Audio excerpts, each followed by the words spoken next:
Why are Frieren fans racist? Or Frieren, why are the fans racist? I'm a little bit confused here, and I don't understand what's going on. I've been seeing it more prevalently on Twitter, which I shouldn't be on realistically.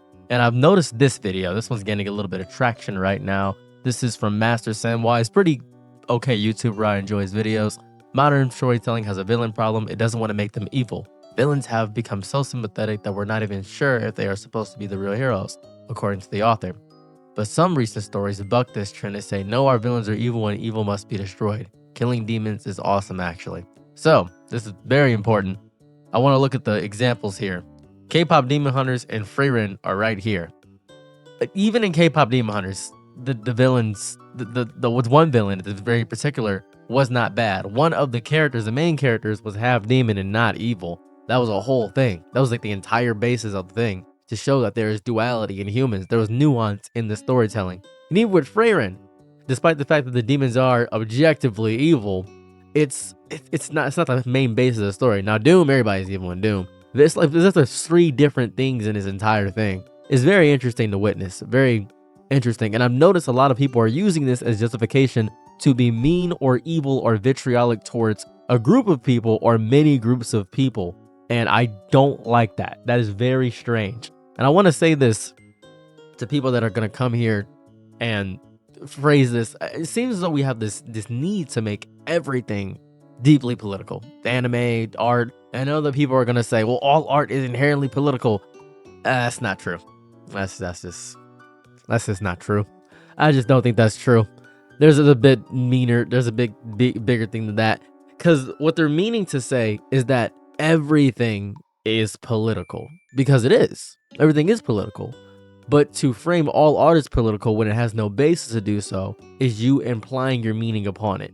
It's two separate things. I know it sounds confusing, but I'm going to try to explain this. So here I go. So just give me 1 second, because I gotta get paid. Here goes a sponsored ad. Hey, you actually stuck around for the ad? I'm so proud of you. Let me tell you what I'm pitching to you real fast. Here's something you can do when you're bored, playing games and getting paid for it. If you hit the link in the description or scan the QR code on the screen right now, you see that popping up right there? Look at that. It's so cool. It's so convenient. You can sign up to freecash.com and start right away. Now, I know your inclination to say this is a scam, but I assure you, I tried it myself. I thought it was a scam myself. Actually, I did actually try it out and actually worked. I didn't expect to actually get paid, but I'm getting moolah, baby. It's simple. Create an account with your email and password. It takes seconds. Literal seconds. Inside, you'll see a wall of games, a bevy of things, and offers. Pick one you actually enjoy, play through levels, and cash land straight into your free cash account. It's like turning your downtime into a side hustle without even noticing. Some people pull in $10 to $20 a day, but I've seen reports of much more moolah, Mr. Krabs. I've seen Scrooge McDuck numbers, and you could do this all while laying in your bedroom, playing games on your phone. All they ask of you is that you spend your time playing the video games. They just want your time. Now, you could spend a little bucks in-game to hit levels faster, which lets you unlock the bigger offers and payouts, because you gotta hit the levels to get bigger payouts. That's how some use it, that earning hundreds, even $500 or more on certain offers. It's crazy, but you don't have to spend anything. You can just stick to the free levels like I did and still cash out. The whole point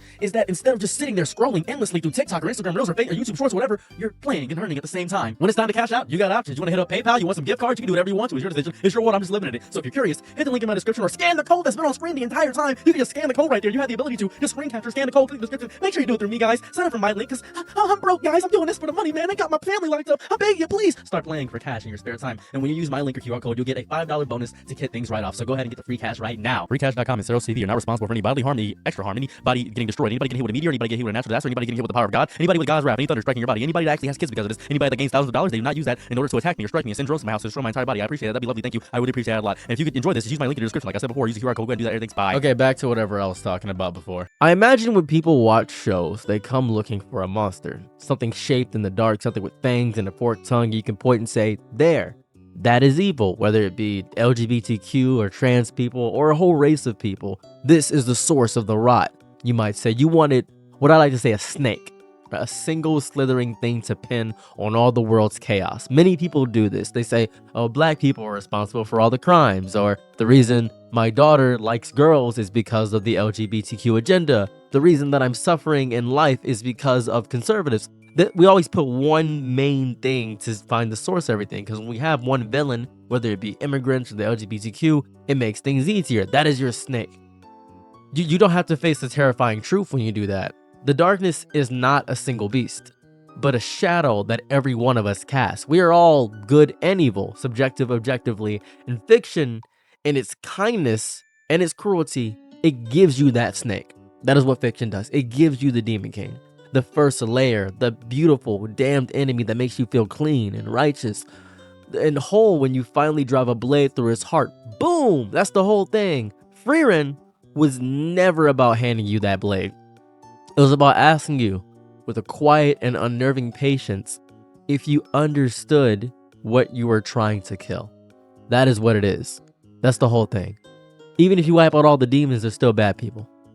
You see, the demons in Frieren are not evil in the way a person is evil.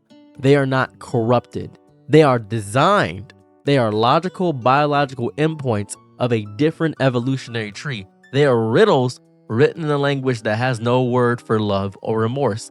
They mimic empathy the way a predator mimics the mating call of its prey. They offer you flowers while calculating the exact angle to slit your throat. They are perfect, slayable villain. That's what you've always craved. That is the trap, because you can't apply that to real world logic. If you walk away from Frieren thinking the lesson is that villains and demons are irredeemably evil, then you did not listen to the story. You listened to the echo of your own desire for a simple world. You saw a monster and you slew it in your mind and you called it a day.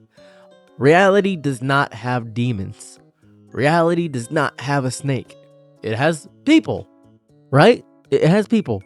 And demons in fiction are cool. It's fun to play the hero. It's a very 12-year-old mentality, as if they want to be 12. The world has people who are hurt, so they hurt others. It has people who are so terrified of complexity that they cling to certainty like a life raft in a storm. It has people who are kind but complicit in symptoms of quiet cruelty. That's what the real world has. The true horror of Earth is not a cackling overlord. It is the banality of 1,000 small human choices that lead to a world of pain. The snake is not a creature, it is a current, and we are all swimming in it. The intoxicating irony is that in fiction, killing the demon feels good. It should, period. Stop, full stop, right there. Megatron, defeating Megatron feels good. Destroying Captain Pollution when Captain America, that feels good. Old shows had a very distinct villain. Skeletor, I want to destroy the world. Boom. Now we have more nuanced villains that show the moral greatness of the world. People were sympathizing with Thanos despite the fact they don't agree with it. They can understand why he would want to take out half the Earth so he can save resources. You could just double the resources realistically, but that's a whole other situation for neither here nor there. But that's how it is. It's a release valve for the powerlessness we feel in a world where the problems have no clear faces and the solutions are never final. That's sad. You want simplicity. That's the issue with modern simplicity. You want simplicity. It's not a villain problem. It's not a demon problem. It's you being simple and not wanting to figure out yourself. When you take that hunger for a clean kill out of the story and into your life, you start seeing demons everywhere. You disagree with a politician, that's a demon. A coworker who slighted you, that's a demon. The fan with a different interpretation of the entire story, even these people that say Frieren is about killing demons, you would feel as though those people are demons. You start swinging at phantoms and you call it justice. And this is how evil truly wins. Not with a roar, but with the seductive whisper of simplicity. It wins when we are so desperate for a villain that we will appoint one, manufacture one, or even become one just to feel the relief of knowing who the enemy is. That's marketing. There's no justice there. You are buying it in bulk. The worst part is that evil is not interesting because it is monstrous. It is interesting because it is familiar. It speaks in the language of righteousness. It wears the uniform of your tribe. We must destroy the devil. We must destroy Satan, the fallen angel, the morning star. Even in the Bible, there was nuance in the falling of the angel, second only to God, Lucifer, the morning star, the son that he was, crying when falling because he was jealous of humans and the love that God had for them. That is a nuanced demon. It is falling from grace. That is, there's nuance in that. Launching a rebellion against your very father. There's so much nuance in that. And most people only see the story for, all right, Satan's evil. It's like many interpretations. Satan is different than Lucifer's technically. It's two different things, technically different. What happens is that it offers you community in exchange for your compassion. It feels like a friend before it reveals itself as a poison. And that's the issue. Frieren is not a story about why demons must be killed. It is a story about perception. It is a question posed over decades and centuries. Can you tell the difference between a being that has no soul and a being that has simply closed its heart? Can you face a creature that reflects your own capacity for cold, utilitarian logic back at you? When friends cry out that the depiction is problematic, they are not wrong to feel unsettled, but they are stopping at the station of discomfort, refusing to board the train of thought that leads you to the real destination. The show refuses to be your moral compass. That is literally the interpretation of the show. It leaves you in the fog, armed with only your flawed judgment, and asks, do you trust what you see? Do you trust what you feel? And that ambiguity feels like a betrayal when you have built your identity on the bedrock of certainty. And I think this is why Frieren resonates so deeply. It doesn't let us be heroes in the way we want to be. It forces us to ask the terrible questions. What if you were born into the evil culture? What if the monster was your teacher, your friend, the one who showed you kindness? What if the darkness you fought is not out there, but a choice you make every day to simplify, to dismiss, to destroy rather than to understand? To reduce the demons in Frieren to a clumsy allegory for race or ideology is to miss the profound philosophical point. They are a symbol of conceptual evil, the kind we all wish we could neatly destroy from the universe. They represent our deep human yearning for a world where problems have solutions and enemies have headquarters. This is the headquarter of Cobra Commander. This is where the Decepticons congregate. This is it. Oh, this is the Akatsuki, however you pronounce it. This is the big villain organization. But here goes the thing. Life isn't like that. It never has been. And anyone who tells you otherwise is selling you something, that wants you to be a part of something. There was never and will never be a battle between good and evil. It is a conversation about the nature of understanding. If you are too addicted to the high of moral clarity to listen, then the demons have already won. Not the ones on the screen, the one in your mind. The part of you that would rather silence a difficult truth than sit with it in the quiet.